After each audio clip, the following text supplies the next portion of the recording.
Hello and welcome to Lunchtime Politics. First, the highlights. Governor Ahmadu Fintiri of Adamawa State and PDP candidate in the March 18 governorship election alleges resident electoral commissioner is responsible for the controversy surrounding the state's election. Governor Osun Wike criticizes PDP's National Working Committee suspension of Fayose, says Benue's Osun will not appear before disciplinary committee.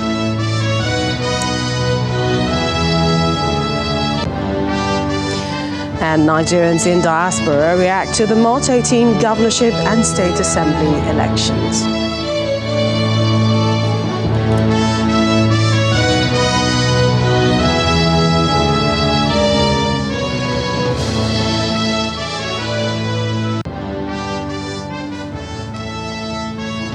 Well, welcome to the program. I'm Millicent Walker in Lagos. Today, Governor Ahmadu Fintiri of Adamawa State and candidate of the People's Democratic Party, PDP, in the March 18 governorship election, which was declared inconclusive by INEC, has alleged that the resident electoral commissioner of the state is responsible for the controversy surrounding the state's governorship election. Mr. Fintiri, seeking re-election, disclosed this during an interview on Sunrise Daily, where he also alleges that the INEC resident electoral commissioner in the state was in the house of the APC governorship candidate, trying to manipulate the results. He said the integrity of the rec is questionable.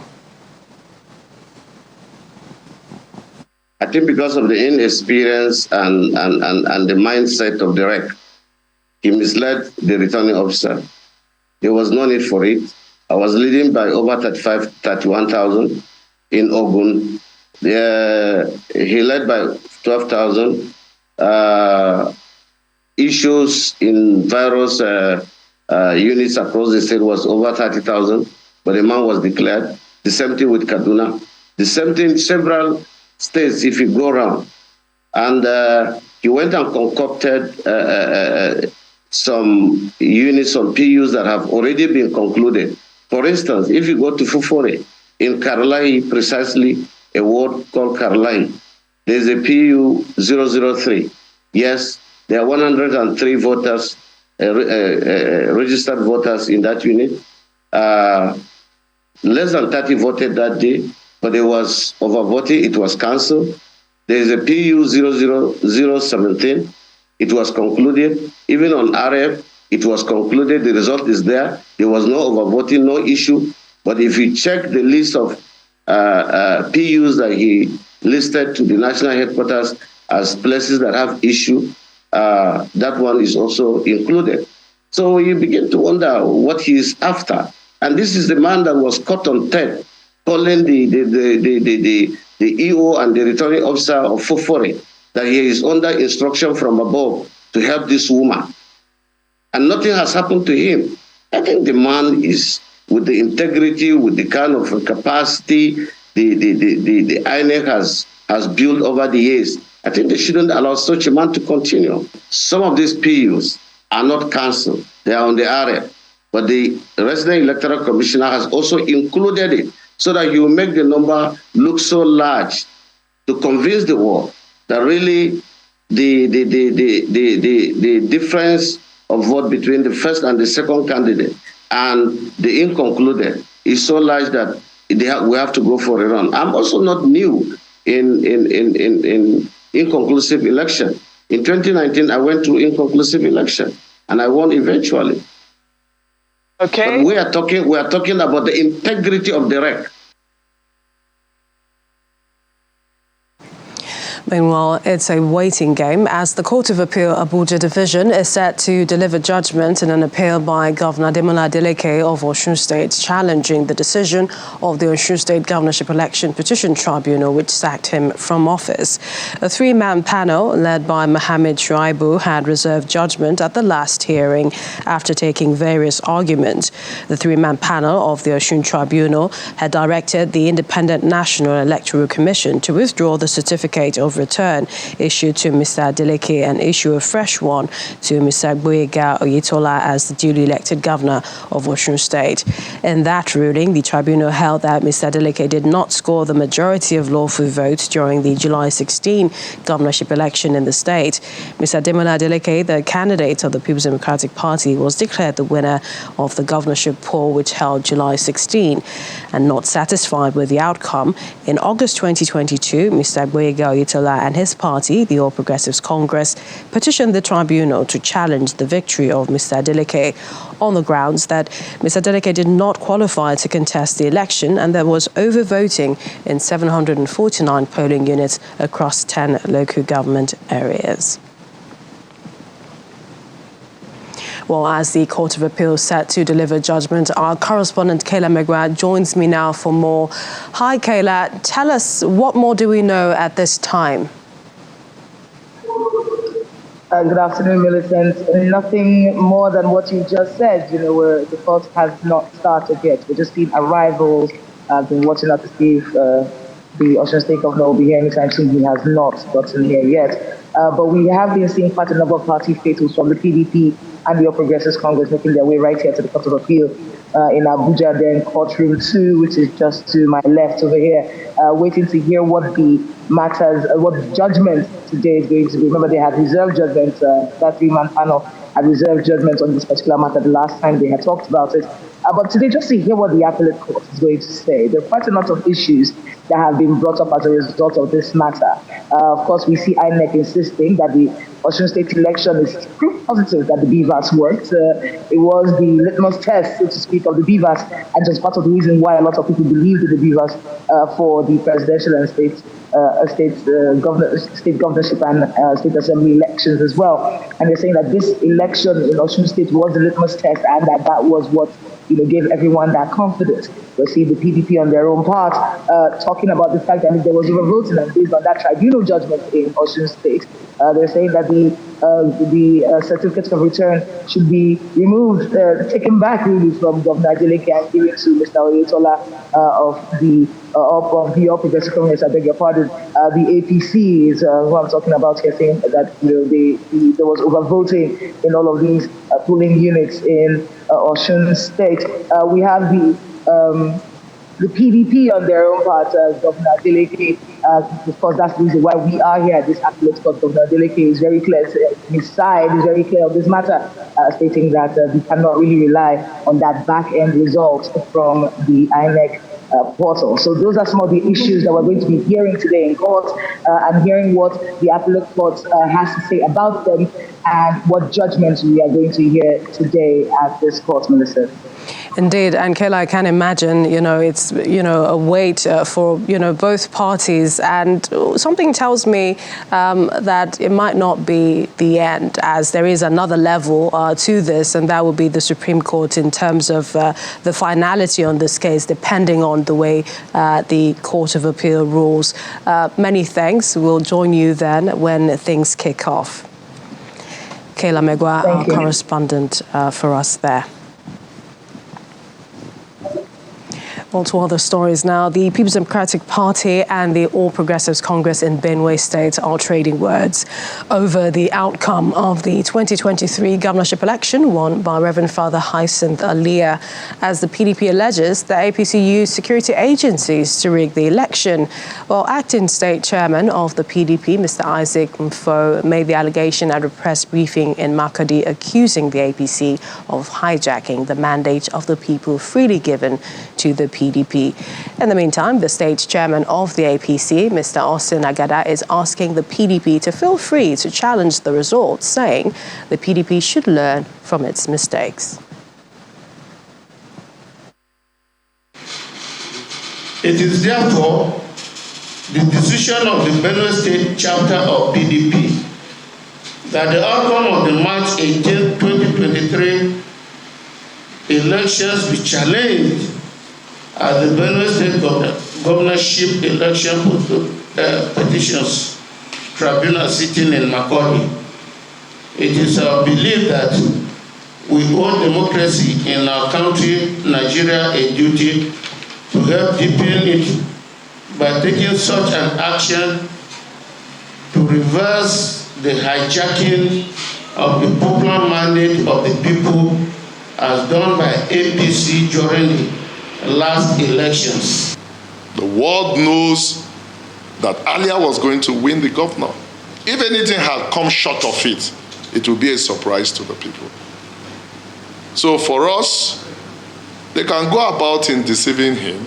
The most important thing, the Benue people have spoken, and it is loud and clear. That Benue people have no time for failures. The abysmal performance of the governor is one of the factors or the major reasons why the Benue people, even before the elections, were ready to say, look, enough is enough. In the meantime, the People's Democratic Party has suspended former Ekiti State Governor Ayodele Fayose, ex-Senate President Pius Ayim, Professor Dennis Itiavia and Aslam Aliyu for what they call anti-party activities. In a statement issued by the party's National Publicity Secretary, Mr. Debo Olugunagba, on Thursday, it also listed Ibrahim Sherma as part of the persons suspended. The suspension takes effect Thursday, March 23, 2023.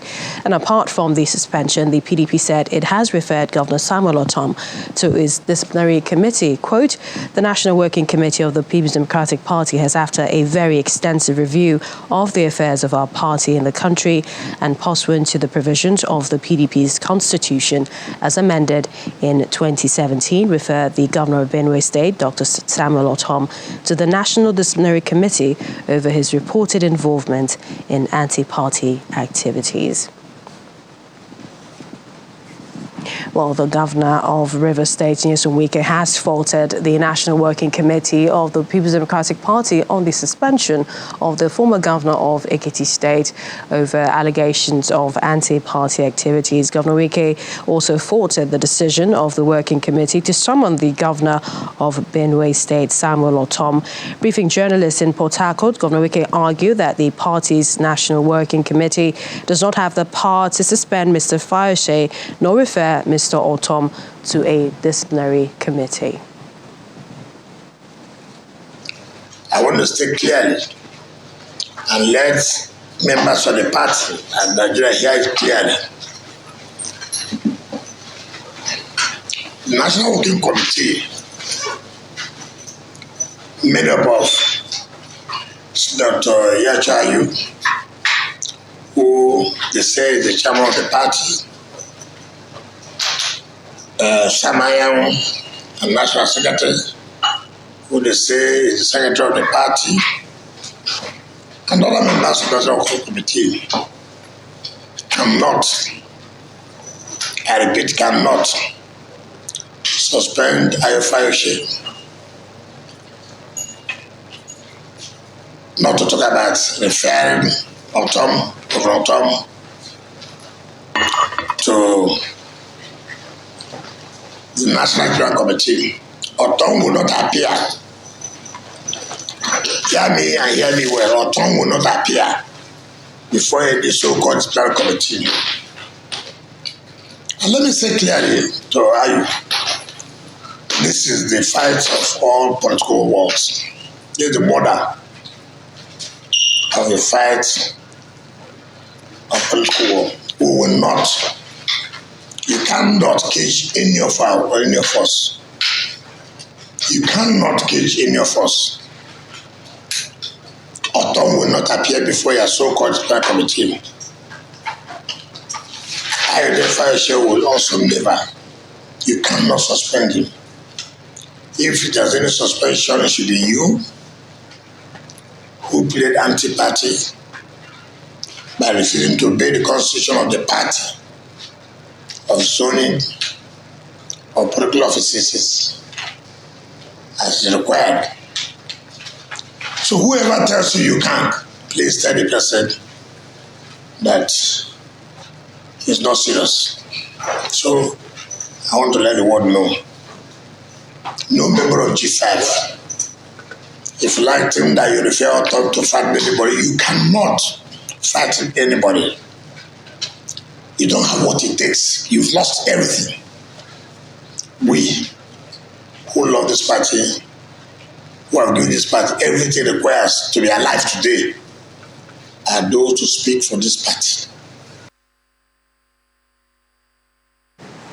We have more political stories after this time out. Stay with us.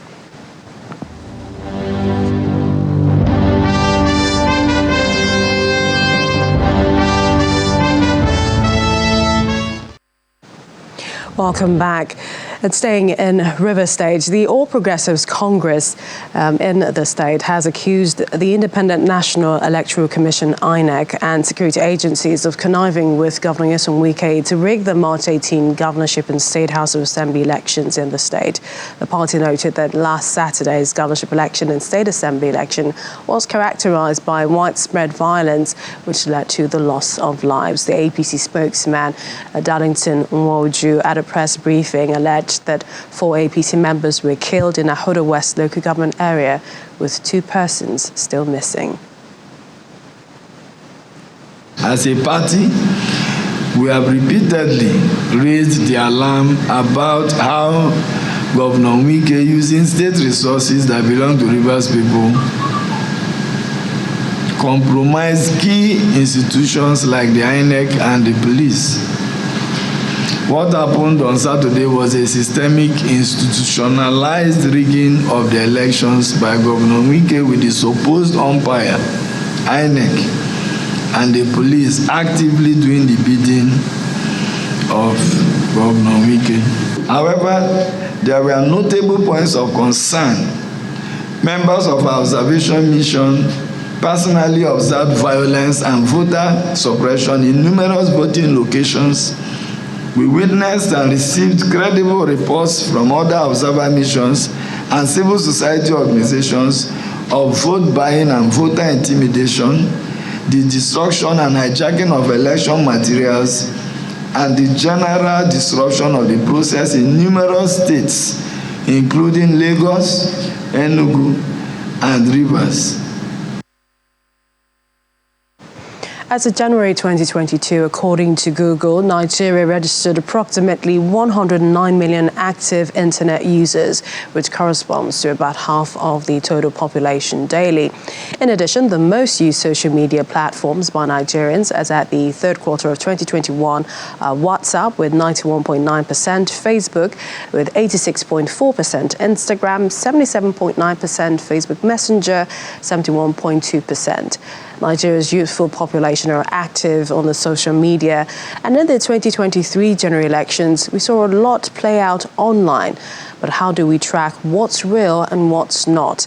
Ms. Adamawa is a senior programs manager at Paradigm Initiatives. She joins me now for more. Welcome, Bayo. It's been an interesting couple of days from the presidential election to the governorship election. Up until, this moment, 26 states concluded. We have 2 states outstanding. Speak to us about the online community, which I know you've been monitoring. Yeah. I mean, it's been a great time in Nigeria in the past 3-4 weeks, going through the electioneering process, right from the presidential elections to the governorship election. It is a known fact that during election period, what happens online is usually very interesting because you have a lot of agitated citizens, emotions are high, and that platform, digital platform, provides an opportunity for people to, express their opinion, their feelings about what is happening with respect to the election. So the first thing I would like to establish is that the presence or the ability of citizens to go online to talk, I think it's an advantage in terms of dousing tension around elections because so instead of people literally being aggressive on the streets, they can vent that anger, just talking on social media. But there is also another flip side to it in terms of how that can then potentially also lead to harms. So I think online in Nigeria, the people have been very vocal. People have been very, sharing different opinions, different political parties, pushing their own narrative. And there are a lot of dimensions we have seen to that in terms of people trying to win narrative in terms of what happened and what didn't happen during the election. I mean, there are people who will tell you that the election was so flawed because they were able to access information online regarding videos that were shared of people that were attacked when they were trying to vote, the voter suppression that we saw in certain parts of the country and all of that. And there are people who would also argue that the election was, to a large extent, credible. And that's where the disagreement is coming from, because people seems to, the age that we have, people seems to engage with the information that suits or that fits into their bias.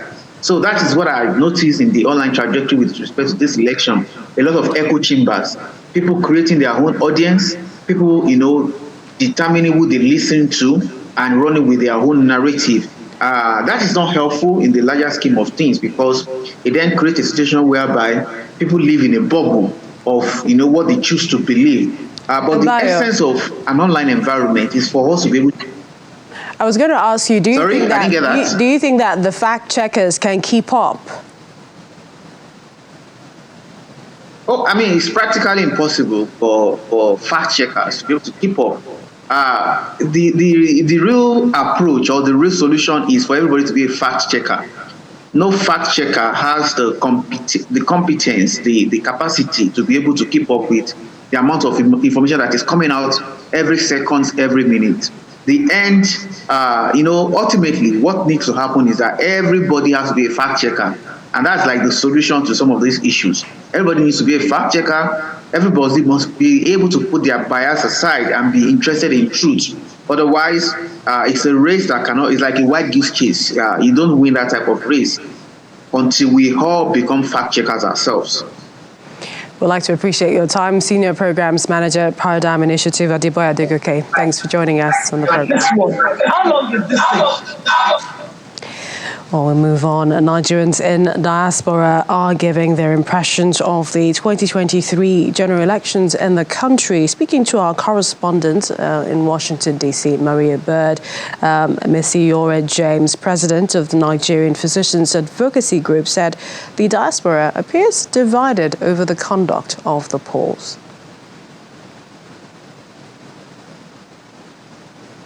I think overall the diaspora is divided just based on what they hear from their local communities back home.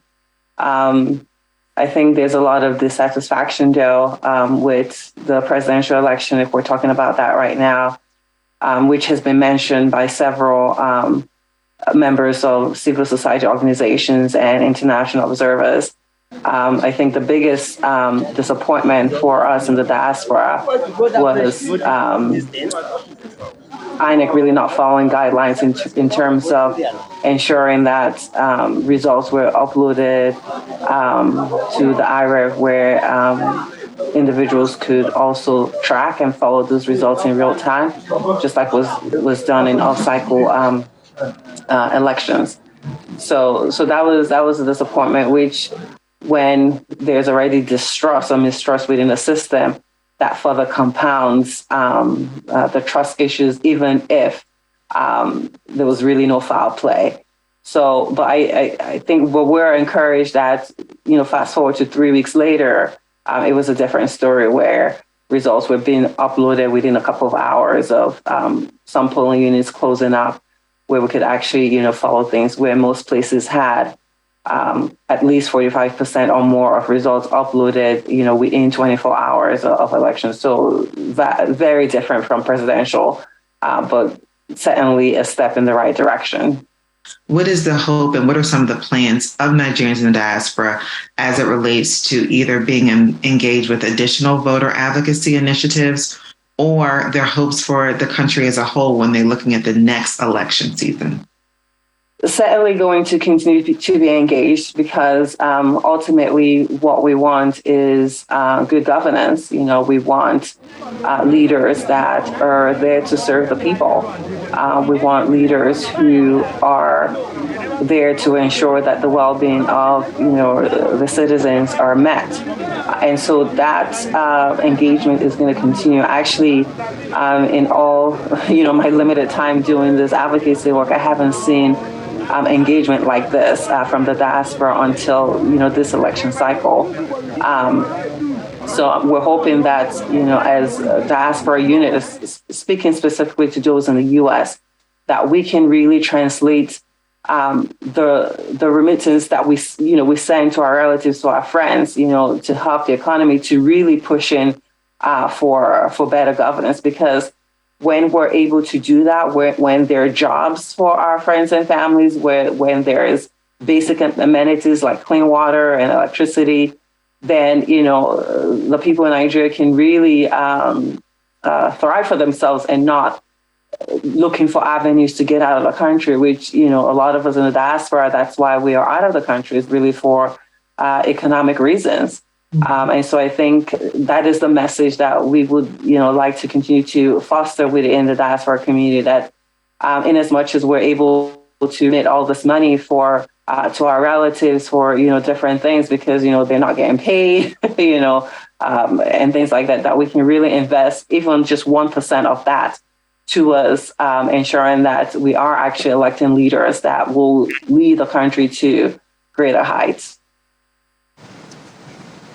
And to a few more stories before we go. The Emir of Kano, Alhaji Aminu Ado Bayero, has congratulated the new governor-elect of Kano State, Engineer Abba Kabir Yusuf, in his victory in the election conducted on Saturday, 18th of March.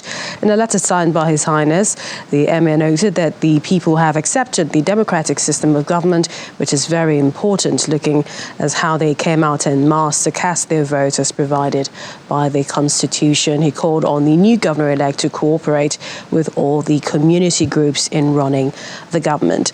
Meanwhile, Kano State Governor-elect is wishing Ramadan Kareem to all Muslims, calling on the fasting Ummah to use the opportunity to pray for peace in the state. He invites Kano people, including contestants who lost in the 2023 elections, to join hands with him towards achieving a greater state of their dream.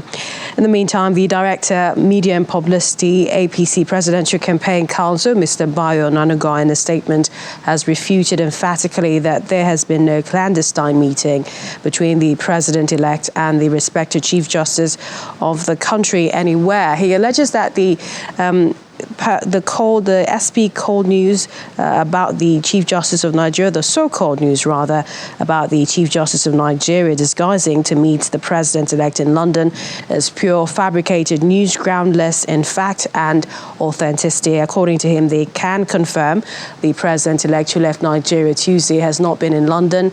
He says as Inauguration Day draws near, Nigerians should expect more false and salacious news from a section of the Nigerian media, he says, are on the payroll of the opposition. And on security, the Kano State Police Command has reported the arrest of 29 suspects in connection with criminal conspiracy, mischief by fire, mischief as well as theft. According to the police report, SP Abdullahi Haruna Kiyawa says that the suspects will be charged to court upon completion of investigation. You've been served on Lunchtime Politics. Thanks for watching. We can continue the conversation online on our social media platforms. Thank you for watching. I'm Millicent Walker.